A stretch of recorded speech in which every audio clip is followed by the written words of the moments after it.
Kaya pa? Ang atong gi-celebrate karon mao ang kaluwasan magihimo sa Ginoo. Ang istorya sa pito ka pagbasa sa Old Testament mao kadto ang giagian sa katawhan nga buot luwason sa Ginoo ug mahimong modelo sa kaluwasan. O kini sila gipanguluhan ni Abraham, kaliwat ni Abraham. Kita gituuhan ta nga kaliwat ni Abraham. O unsa may gibuhat ni Abraham, iyang gipuy-an ang pagkamasinugtanon sa Ginoo. Si Adan ug si Eva mao to sila ang tinuod nga tao, original nga gihimos Ginoo. O ang original yung gihimos Ginoo, way kamatayon, wa magpuyo og lugar nga naay kasakit. Didto sila gibutang sa paraiso. Muna original nga gihimos Ginoo. Pero kay nagpakasala man, mao nang niabot diri sa kalibutan nga naa ang kasakit. Lingiyay mong tupad. Ing na gusto kag original. Unsa may inyo kanang imit o original? Gusto mo original, balik sad ta sa original. Pasabot, maminaw ta sa pulong sa Ginoo nga mao gyud origin, mao'y sinugdanan sa atong kinabuhi. The Genesis, sinugdanan. Mao na nga kinahanglan yung mubalik ta. Og aron mabalik ta sa atong original, mo nang naa ng bunyag. Kaning bunyag. Mo na'y pagbalik nato sa original. Kanang limpyo gyud, wa gyud sala.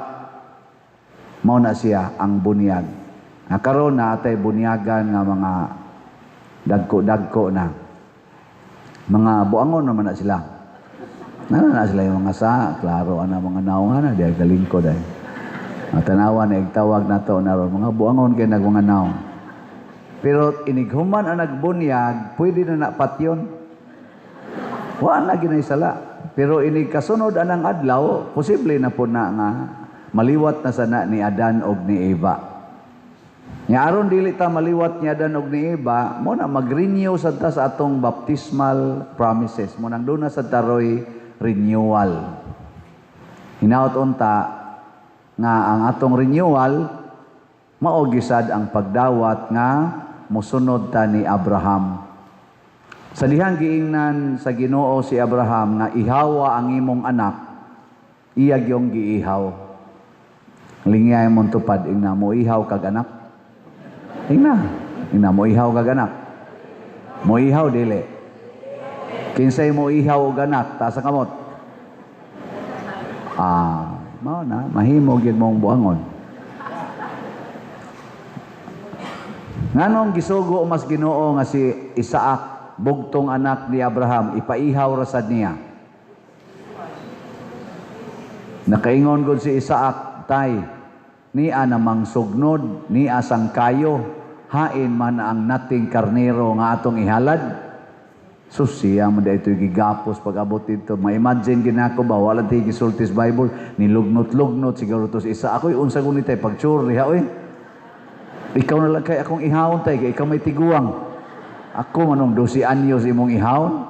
Pero saan, mamumay sugos Ginoo. So si Isaac sad, masinugtanon sa ito nga pagkabata, kaya waman gibutang nga nagbugno sila si Abraham dito.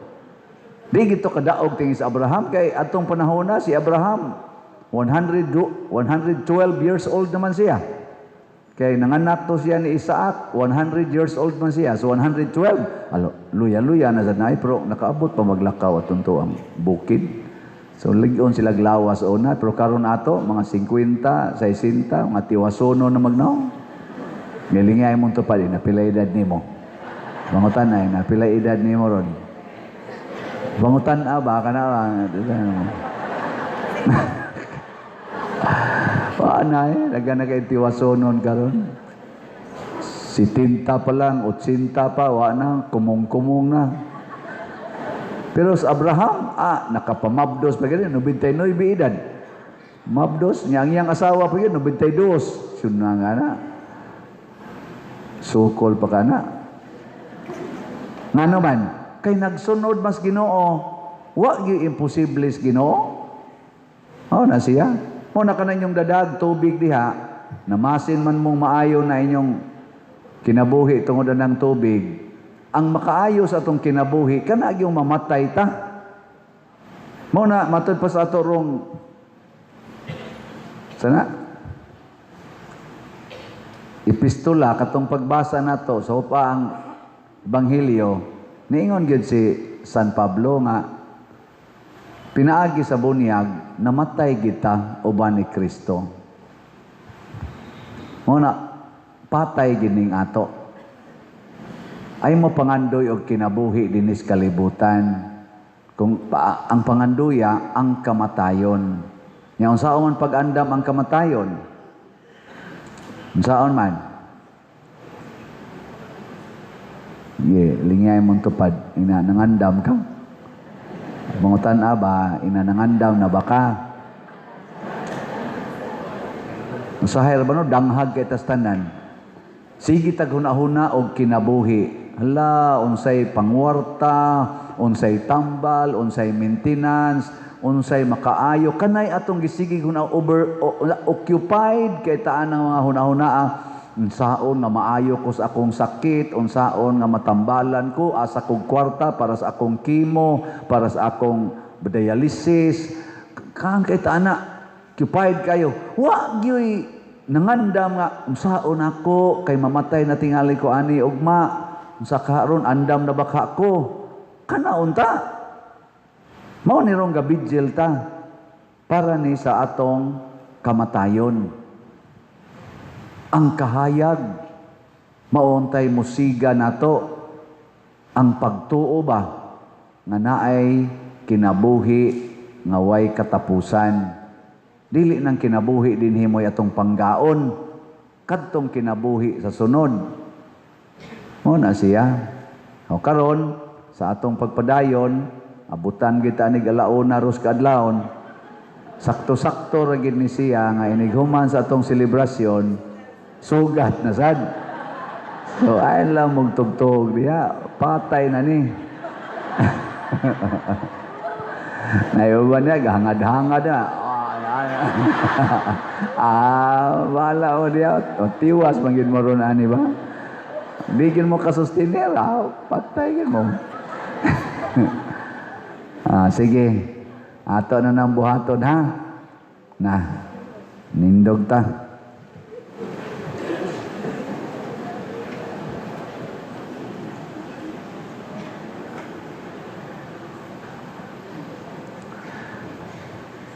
Pag-ampo sa katawhan.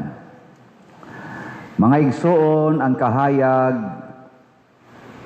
sa nabanhaw nga Kristo midanag kanato pinaagi sa mga kandila ng gisimbolohan sa atong Paschal Candle. Hinaut unta nga pinaagi niini kita usab sa tumang pagtuo mudangop sa Dios sa kanunay. Busa moingon kita, patalinghugi nangamuyo kami kanimo. Patalinghugi nangamuyo kami kanimo. Alang sa tibuok simbahan, nga ngatong Santo Papa o mga kaobispuhan, magsangyaw unta sa makaluwas nga hitabo, sa Pasko sa pagkabanhaw, magampo kita sa Ginoo. Patalinghugi nangamuyo kami kanimo. Alang sa kanasuran nining kalibutan, nga ang gingharian sa nabanhaong Ginoo, mukaylap ngadto sa tanang katilingban o kultura, magampo kita sa Ginoo. Patalinghugi nangamuyo kami kanimo.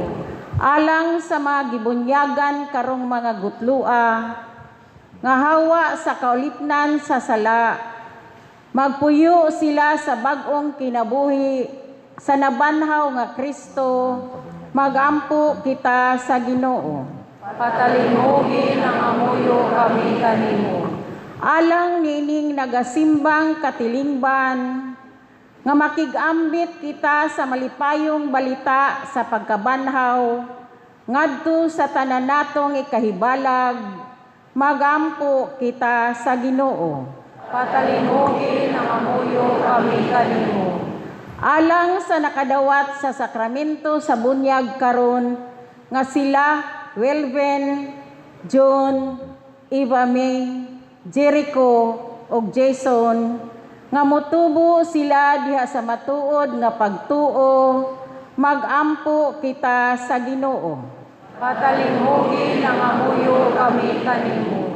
Alang kang halangdong Teofilo kamumot, nga isipon unta sa Ginoo nga takos nga mabayaw, ngadto sa altar sa mga santos, magampo kita sa Ginoo.